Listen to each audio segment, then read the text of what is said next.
Oh, yes, we are now live on this random Q&A, I guess. Oh, Jesus. That was loud. Me checking my audio. But yes, hello one, hello all. Welcome to a live stream that I've tried to do. I tried doing it like middle of last week, and then my um, laptop I stream on decided to update for like 3 hours, and so I decided to just give up and let the computer update while I went and did other stuff. So yes, where we shall answer a great question right now. Where has Fox been recently? Something I've uploaded a video in like a month and a half. I don't have a good excuse, I guess. Not a whole lot of crap comes out in January. That's notable, I think. At least, and a lot of that stuff has like weird releases, where like it premiered in the last week of 2023 and then it doesn't get its wide release till like mid-January, right? Like I think on my letterbox list right now for all the movies I've seen this year, like new that I consider new releases, I've seen like 18 movies. Only like 9 of them actually have 2024 premieres. Everything else premiered 2023, which is really odd. And one 2022 one. So that's kind of odd. But anyways, they kind of released wide in 2024. That's where we're in now, right? Yeah. And so I count them 2024. It's not a whole lot of noteworthy stuff really until we got Argyle, right?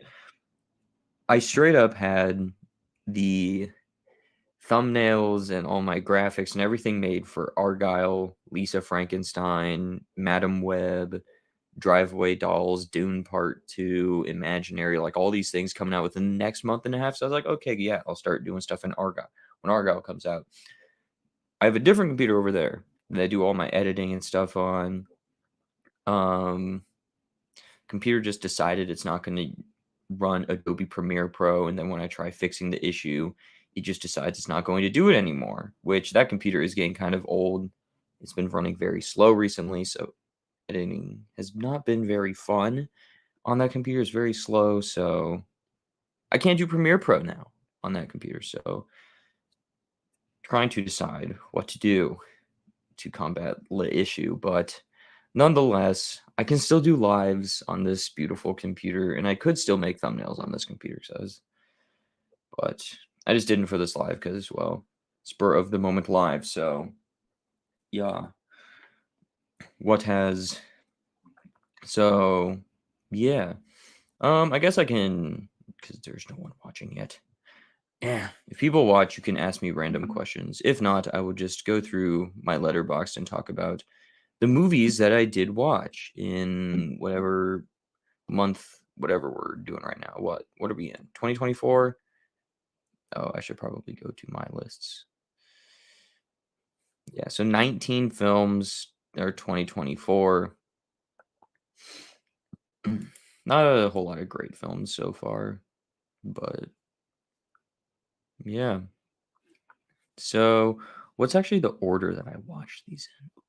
That's a better thing to do. Let's go to my diary. You can't see what I'm doing. I'm just messing around on Letterboxd. La la la la la la la la la. All right. Okay. So that's my awesome story of where I've been. I've also been addicted to playing the Resident Evil games. I'll just be straight up honest. And I'm just like, oh, I just want to play Resident Evil instead of do anything. Like I straight up told myself, New Year hits, this Blu-ray collection here, I'm gonna start watching through them all. I think I have a letterbox list of like all the movies in my collection, which I'm close to 1,000. I'm at like 994, I think, and I've only seen 90% of the movies that I own. And I told myself, you know what, I need to get that number to 100% because it's easier for me to watch something as I add it. I don't know why I pointed over there. Well, I do know because I have my Blu-rays that I haven't put on my shelf. I haven't put away on my shelf yet. Um, but it's easier to buy something and then watch it instead of going through a backlog of 100 films literally to watch to get that number to 100%. So Told myself I was gonna do that. Didn't do it because for Black Friday I bought the Resident Evil 2 remake, the Resident Evil 4 remake, Resident Evil 7 Biohazard, and Resident Evil 8 Village. And I've been addicted to playing those games on my PlayStation. I have beat all the games, like not platinum them, but I've beat them all. Done like speed runs of them all. It's a lot like my version of a speed run, like nowhere close world record. What I think is good as a speed run for like 2.5 hours on Resident Evil Village is like double what the world record is. So yeah, I'm not very good at games at all. I'm never going to platinum those games 'cause I suck and I cannot do the hard modes. So, but I had a lot of fun with them, and I actually just today I got Resident Evil 3 remake in the mail, so I'm postponing my addiction to do this stream. So be happy with that. Um, so yes, let's go through Letterboxd. I love Letterboxd so much. If you have Letterboxd, you don't follow me at Fox Nervig, most creative username ever. Anyways, so the first movie I watched this year that was a new release is Night Swim. Oh yeah, Night Swim. Your typical January horror film. Um it just feels like a lot of other stuff we've seen, like this haunted pool movie. Okay, decent idea. There's some decent stuff here, I guess, but stupid explanation. It's stupid semi explanation. I'll go there because it doesn't work for me really. The explanation, just this gravelly voice monster in the pool, and then like this whole twist with what the pool's trying to do, like some magical spring type shit. Whatever, just generic January horror film that just wasn't very good, you know? Like, we had some good ones the past few years, I guess, for, like, that first weekend in January, which you usually just get a terrible horror film. I think last year we had, Missing, which was pretty good, not necessarily horror, but, like, horror thriller. A few years ago, we had, what's it called? Escape Room. That was pretty good. We also had Megan last year. So broke the mold for a little bit there. Like none of those films were amazing, but they were all pretty good. Um, Night Swim was just classic shitty January horror film. So yeah, what was the next thing? Ooh, The Painter. This is the next one I watched. Fun little action movie, like one showing in where I live. Um, It's got John Voight in there. He's like the only person I recognized. Essentially just like it's kind of like a Jason Bourne type thing where this guy goes into um, hiding, I guess, after this mission fails or whatever, and then something brings him back in to the world of spies, I guess. And then he's got to beat people up and whatever. There's some pretty cool stuff with like sound mixing and not sound mixing, but like the usage of sound in the plot of the film. So I thought that was pretty cool. I mean, it wasn't amazing, but it was fun for like the hour and a half I spent with it. I had fun with it. This really low budget action thriller thing. I enjoyed it. The next one, the Mean Girls remake. I watched the original Mean Girls a day before I ever saw this one. And I'd never seen the original. I thought the original was actually pretty good. I actually really enjoyed it more than I thought I was. I thought it was really funny. The Mean Girls remake musical, I don't think it's terrible, but I don't understand why it exists. It's just a it's an adaptation of the musical Broadway show, which is an adaptation of the movie. So it's an adaptation of an adaptation. It's just the same movie, but a musical. Like same jokes, same lines, but you just add the Broadway stuff in there. I just don't understand why movies do that. Like it's not a shot for shot remake, but it's like a script for script remake, which you have that with The Omen and Psycho. Both did that. More so shot for shot. This one I would say is the most script for script. It takes some creative liberties. But I didn't like care for any of these castings more than the original. One of the girls, frick, I don't remember her name. I thought she was annoying as hell the entire time. One of the mean girls. Um, I don't know. I just didn't care for it. I mean, it wasn't abysmal, no. Like, but I didn't know it was a musical. I'm not really a big fan of musicals, so it's like, oh God, no. I guess as I started singing. Um, Next up, we have The Beekeeper, the Jason Statham action film, and like it was just fun, you know. Like it's not great, but I could have told you that from watching the trailer. Like this is just gonna be like a 3.5 star type film, and it was exactly that, just a fun um Jason Statham vehicle that did its job at entertaining me for its runtime. Ooh, next one up here. I don't know why I watched this one. It's called The Book of Clarence. It is like I don't know how to describe it. It's like about this guy named Clarence, and it's like a biblical story, and then there's parts of it where Clarence goes and does weed and then like floats around and stuff. It was weird. It wasn't weird. I didn't understand how these two things mashed together, and it just wasn't for me, I guess. Like it, it wasn't like super heavy-handed with like any of the religious stuff, because like well, like Jesus is a character in here, and like part of it's about like his disciples and stuff until like the last 15 minutes.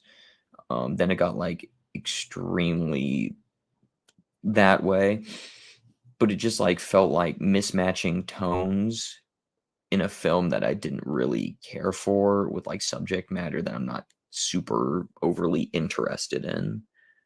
So yeah, I don't know who this is for. Like I legitimately don't understand what like who this movie is for.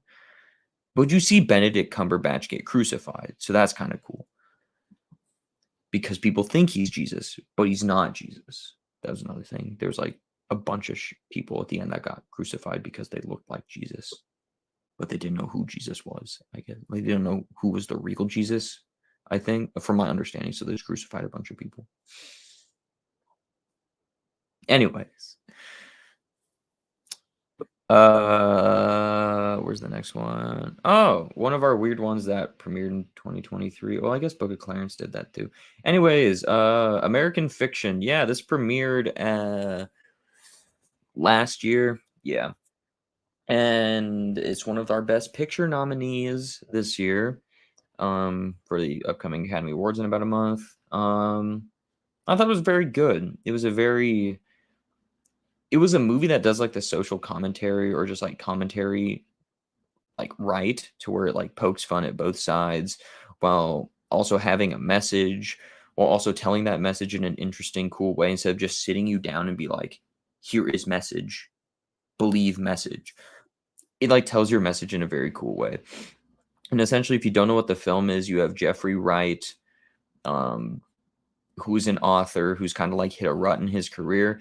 And so he like sees this other novel that um was like deemed, I don't know if it was deemed this way, but it was like written in a way that was like extremely like stereotypical of African American people. And he like sees this book get a lot of success, and he gets frustrated that he wasn't getting success with his stories. And so he like just one night just like decides, you know what, screw it, I will write the most stereotypical black book that I can. Like think about just like all the stereotypes you can think of in your head, and he just like writes that down into a book, and then he gets so much like praise for writing this way, and he just doesn't like it because he doesn't um I don't know which is the wrong one to say. He doesn't like that he's getting recognized for writing this, but he also doesn't like that people are resonating with it. I don't know if resonating is the right word, but he just doesn't like it, right? And so it's about like him dealing with that. That's only like half the movie too. There's like family drama stuff in there too. So I mean, it's nominated for Best Picture. It's a very good film. It was pretty funny and pretty clever with everything that it did. So I will be rewatching this one here in about 2 weeks when it comes back to my local theaters along with Poor Things, so I can rewatch them for the Oscars. That was a very good one. Ooh, my dog barking outside. That's kinda cool. Next up, this movie called Founder's Day, a horror whodunit, I don't know, slasher. I don't know. There's like no recognizable names in here.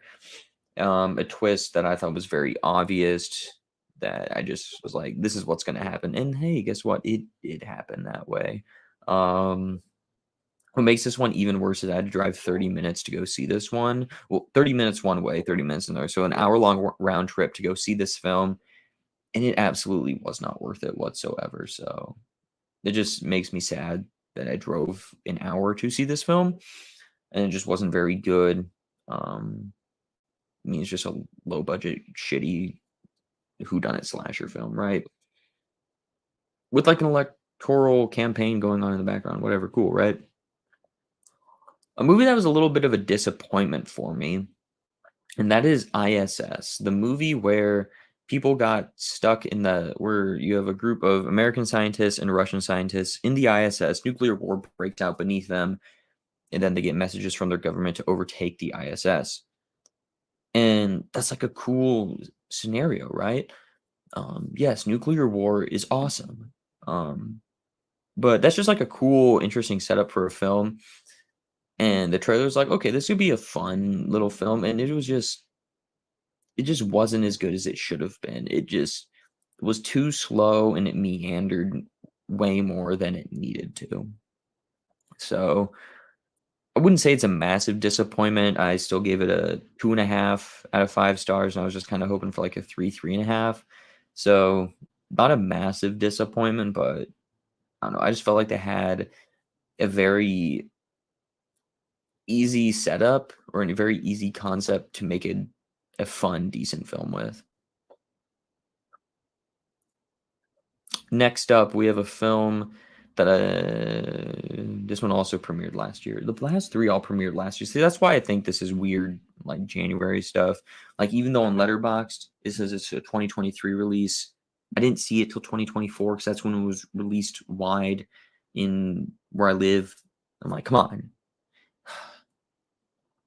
It's called All of Us Strangers. It's about these two homosexual men who live in an apartment building together, and they're like the only two people that live in it. And then they start dating, right? And like the one guy is your main character, is more so one of them is your main character. Um, and he has like a lot of past trauma, just like with family stuff and whatnot, and him just like trying to, I don't know if cope is the right word, but kind of like cope with this trauma and cope with like the world and stuff. Um, and the film was good, but I didn't like how it ended. There's kind of like a twist reveal at the end, and I didn't care for it all that much. It just kind of made me very confused in a way of like, why did this happen? Like, what does that necessarily mean? Like, what are the implications of that throughout the rest of the story, which is pretty sad, as far as I'm concerned, and it like made me like dislike the main character in a certain way. Um, but I mean, overall, it was just kind of a fine movie. Nothing really to write home about, as far as I'm concerned. It has what's his name, Paul Mescal in there, which a lot of people seem to love. I've only seen him in a few things, and I think he's fine. I don't. I just feel like Letterboxd and like film Twitter's like Paul Mescal, Paul Mescal. I'm like, yes, he's good. I don't know why people are like ready to hand him the next best actor ever award, but I don't know.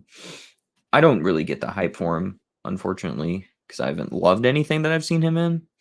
Um, but again, I haven't seen like some of the bigger stuff that people have been praising him for, like what After Sun. I haven't seen After Sun. I'm pretty sure he's in that. So maybe if I saw that. Anyways, let's move on from talking about Paul Mescal. Not dissing the guy. Not dissing him. I just haven't loved anything I've seen him in, so I don't necessarily understand why people are in love with him. Or in love with the movie season, I guess, more so. Next up, actually a 2024 one. It's called Sunrise. Some weird vampire movie with Guy Pearce in there. It was a streaming movie, and you know how I feel about streaming films, so I just didn't care for it. Like, I always say I'm not into vampire films, and then last year I really enjoyed Renfield and Last Voyage of the Demeter, and then the first vampire film I watched this year, I was like, I don't care about this at all. It's kind of like this vampire, like a cop becomes a vampire in a way, and becomes like the protector of this family. Who cares? I don't care. I didn't care. I was bored. This is one of those films where I was like bored of watching it and just wasn't enjoying it the first like within the first 30 minutes, and then just kind of checked out for the rest of it because I just stopped caring and stopped enjoying the film. But since I already clicked on it, I just kind of felt obligated to leave it on, you know? So, ooh, what's up? Hey, this is actually my favorite movie so far this year. And hey, it premiered last year. So, what does that say about my taste? I don't know about my taste, but my whatever. I'm gonna stop talking now. The End We Start From. This is a story about London flooding. I know British people, ew, right? Um, probably shouldn't say that. My boss is British, so I enjoy working for her. Anyways, the end we start from pretty much London. It like floods, and then it's about this mother and her newborn baby trying to survive in like I wouldn't say a post-apocalyptic London, but like a um just trying to survive in like a maybe it's not London. I think it's just all of England, but they go to London at one point, anyways. Them just trying to survive in like without resources and people looting stuff, you know. Um, I just thought it was a very good film, just a very nice journey to go on. A lot of really strong emotional moments, really good performances. There's a lot of actors in here you'll recognize just for a few minutes. Like they're not in here for long, but just for a few minutes they're in there. And it was really awesome to see them. Um, and it just wraps up in such a nice way. Like it's such an uplifting way and stuff. Like it just all comes together really nicely. And so I really enjoyed this one. If you haven't heard about it, I would put it on your radar because I just think it's a pretty interesting, cool film. Next up is a film called Beautiful Wedding. I don't really know how I found out about this. I'm pretty sure, actually, that's a lie. I'm pretty sure I found out about this because Virginia Gardner's in it, and I think she's a very beautiful woman. I was like, oh, yes, I will go see this film because she is very beautiful. And so I went to go see it. Turns out it was a Fathom event, right? Apparently, it's a sequel to, which I didn't even realize. And so it's just like these two people were in Vegas and they accidentally get married and then they're like go on a destination honeymoon or whatever, and then they like don't know if they want to stay married or whatever. And it's like and they're like very young. Like I think in the movie they say they're like 18 and 19 and they get married. He's like, what? It was weird. Didn't the jokes weren't very funny for me. And I was pretty bored throughout it, so I'm probably not gonna watch the original. What's it? I think it's called Beautiful Disaster. Whatever. Next up is called Miller's Girl. Do you ever want to see Bilbo Baggins get seduced by Jenna Ortega? Well, that is exactly what this movie is. You have Martin Freeman as a English teacher, and Jenna Ortega as his student. and like her friend like talks her into trying to seduce her teacher or whatever. And it's just like, this is wrong to like watch this. And then to a certain extent, it like messes with reality. So you don't really know what happens, or like you don't really know what, like, if what you're watching is what really happened or whatever. Um, so and it's just like a subject matter that I just don't, I'm not interested in watching a movie about. So,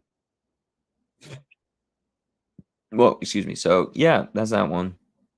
I'm pretty sure one of my YouTube BFFs, Ryan, did not like that one whatsoever. Speaking of movies that we don't like whatsoever, a film called Origin. I did not care for this film. It's apparently based off a true story, but it's like the perfect example of a film that just straight up preaches to you. Like, did I think the film was terrible? No. Like, you have John Bernthal in here. I think that's how you say his name. Like the Punisher's in here. For a little bit, and I really enjoyed what he did in here. Um, and like it's made well, but I didn't enjoy it.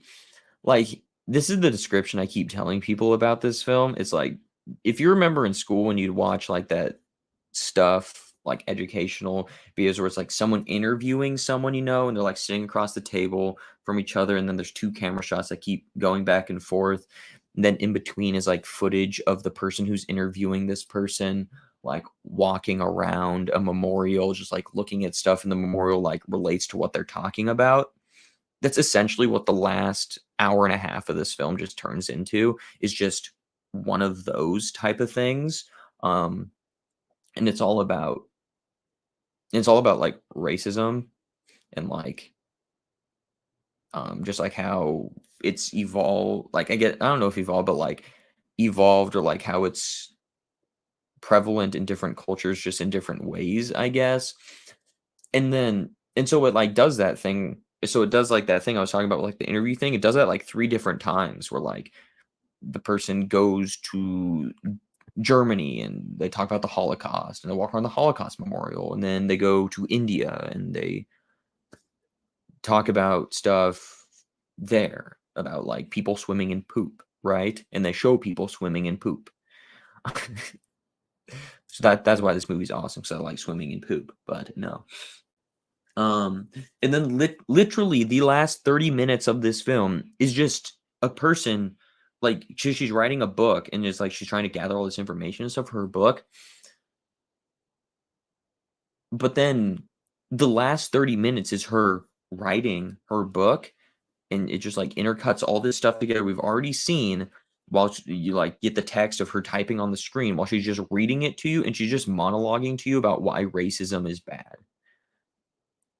And like, I don't like, why? Just like, why? If like, do what American fiction was doing. If you have a message, tell it in a creative and clever way. Don't just sit me down and tell me and just list off reasons why racism is bad.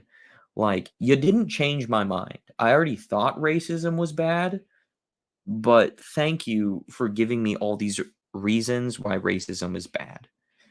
You didn't, I don't want to say you didn't convince me, but it's not convincing to like say a message when you just start listing stuff. Like, that's just not convincing. It's not an interesting way to tell your message. It didn't work, and I did not appreciate the way that it told its message. Just like straight up just tell you what it is, instead of trying to weave it into the story naturally.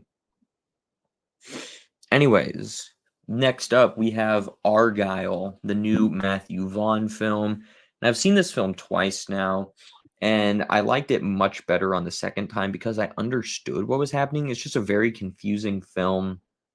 It goes a little bit too silly sometimes, but overall, it was a pretty fun film.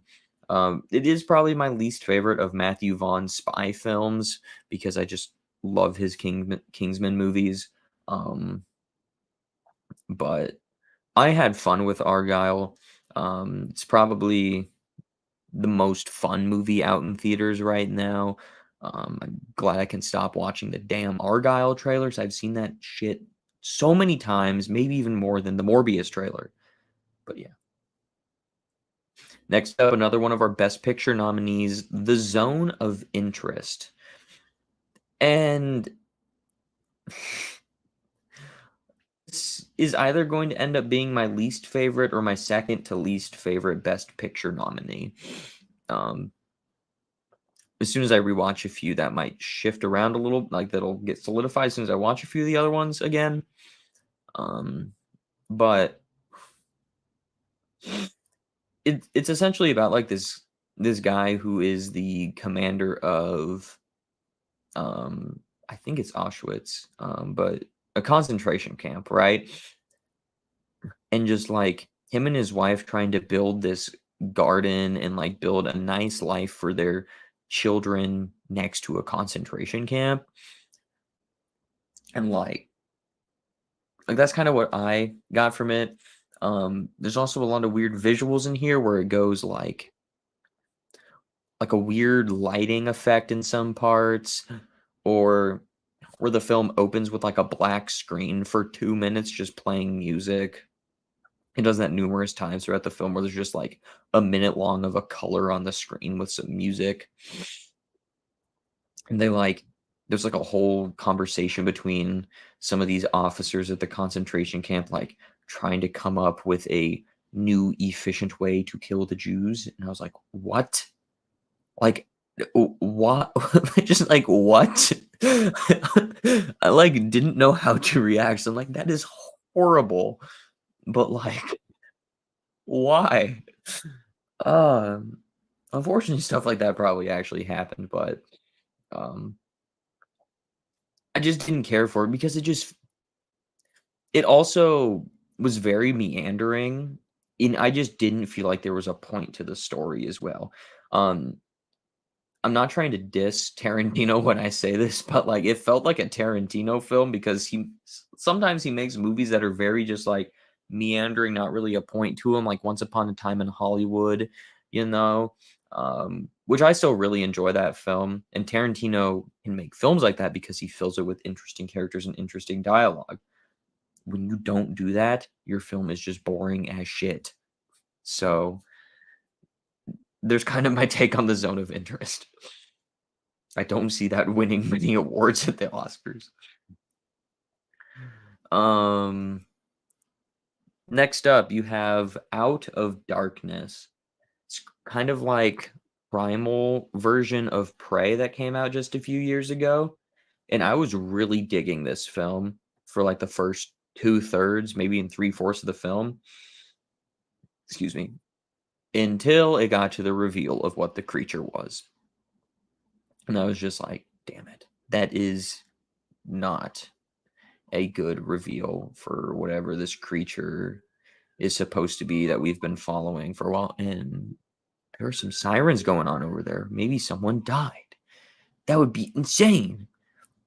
Anyways, but but yeah, other than like that third act just not landing, just the movie not fully landing for me, landing that plane. How many more times can I say landing? Overall, though, I thought it was pretty good, and I had a really good time with it. So yeah. Next up is Lisa Frankenstein, and at least in like my little circle of people that like I'm friends with on YouTube and stuff, or I follow and stuff, everyone's been shitting on this movie and not liking it. And, like, a part of me understands that because the audience for this is so niche, but at the same time, I had a decent time with it. I was really looking forward to this one. This one actually made my top 10 most anticipated for the year because I really enjoy Catherine Newton as an actress, and the trailer just looked like this one would be fun as hell. Um, Again, I wasn't fully satisfied with how the film wrapped up, but there were a lot of funny moments in this film. Um, but it did take a little bit for the film to get going, I would say. Um, what else? What else? I can't think of it right now. Um, but it was fun. If you like 80s movies, this is like a throwback 80s film. I'm the YouTuber Cody Leach, who's pretty awesome. I've never met the guy, but I love his videos. So free shout out to you for like the 0 people watching who've probably already heard of his channel. He said that this film's destined to be a cult classic, and I would fully agree with that statement that it's not for everyone, but the people that love this film are going to adore it, and it'll be one of their faves. So awesome. And then the last movie to discuss is actually a movie I watched last night. I did not watch the Super Bowl. I watched the movie called How to Have Sex. Yep, based off the description, I thought this was gonna be like the British version of American Pie, and to a certain extent, it is that for about like the first third of the film, and then it turns into something way different when you get into the back half of the film, and then it becomes like, okay, this movie actually has like themes and stuff, and like messaging that you're actually supposed to pay attention to, and like it gets pretty serious towards the end, and so I was like, whoa, pretty weird tonal shift, but hey, I'm down for that if you can do it right. And for the most part, it worked for me. Um, I didn't think the film wrapped up in a fully satisfying way. It just kind of felt like it was cut short. Um, there was quite a bit of scenes in the middle you probably could have taken out and then extended your ending of the film so we could wrap it up in a more satisfying way. Um, that's just kind of like how I felt walking out of the film is just like unsatisfied because it didn't wrap up in the way I wanted it to, and I didn't think in it. And even though a film can wrap up in a way that I didn't want it to, a lot of films can wrap up in ways that feel satisfying for that film, and this film just didn't really feel like that, like it for me. Like there just felt like there was more to the story to be told before it just decided to end. So, yep. That's all 19 films. Oh, and we have one comment to read. Wilkie's Movies and Music. Hello, sir. Welcome to the stream. So, yes, that does it. I guess this is not a live Q&A hangout. It's just a live hangout. 'Cause there are no questions. Let's amend that. Live hangout.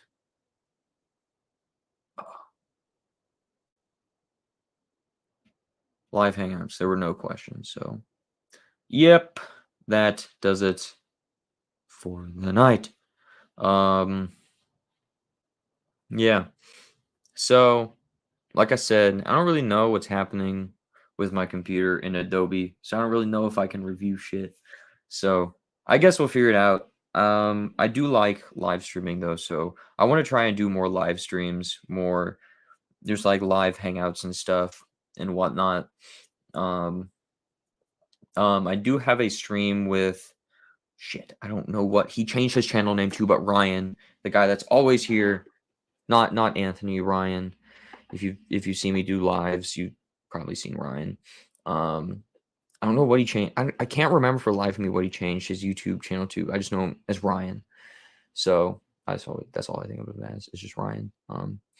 Him and I will be doing a Best Pictures, just talking about the Best Picture nominees because I've seen them all now, and I'm pretty sure he's getting close. I think he said when I talked to him the other day, it was like 3 more to watch. He might have watched one of them, maybe. I think I saw in his letterbox. So he's getting close to seeing them all. So we're gonna talk about them all. I think like the Wednesday, I think, before the Oscars or something. I don't remember the exact day because I didn't write it down on my whiteboard, but yeah, we're gonna do that. We'll probably end up discussing a lot of the other Oscar categories too, because when you watch the Best Picture nominees, you can pretty much talk about every single other category too, because it's just the same 10 movies I could nominate for everything, which irritates me. But nonetheless, um, come by that stream when it is. Hear me continue to bitch and moan about the Iron Claw not getting any nominations, which I went and saw a second time, and now my end of the year lists are outdated, or they have changed because I've rewatched that and the holdovers for the best pictures. Um, and Iron Claw, man, I bumped it up to my favorite movie of last year. So, yep, it's a shame. It's a damn shame that movie just didn't either just didn't get the backing from A24 or just didn't get enough word of mouth or whatever to get put on the ballots. Because damn, dude, that's just a shame. Like, um, I don't know. I think it might be coming to streaming soon. March 26th is when you can buy it on Blu-ray. So I mean, dude, it's just worth the $20 to go get the Blu-ray. I will certainly be buying that day one because that film is awesome. Anyways, I do not really know what else to say. I'm going to go um, probably get hyped up on sugar by eating some ice cream and then go play Resident Evil 3 so I can find out that middle chapter between 2 and 4 that I have no idea what happened. And then maybe eventually play Resident Evil 1 and then 5 and 6 and then 0, then Code Veronica, then Revelations 1 and 2. But apparently they just said the other day there's like 5 Resident Evil games in the works, so I don't really know. Maybe I'll see if any of those other games will get remade before I play the original bad graphics from like 20 years ago. Anyways, that'll do it for the day. What do I usually say? Thank you so much for watching and have a great rest of your day, guys. See ya. Hopefully in a review, maybe not, but definitely on a live.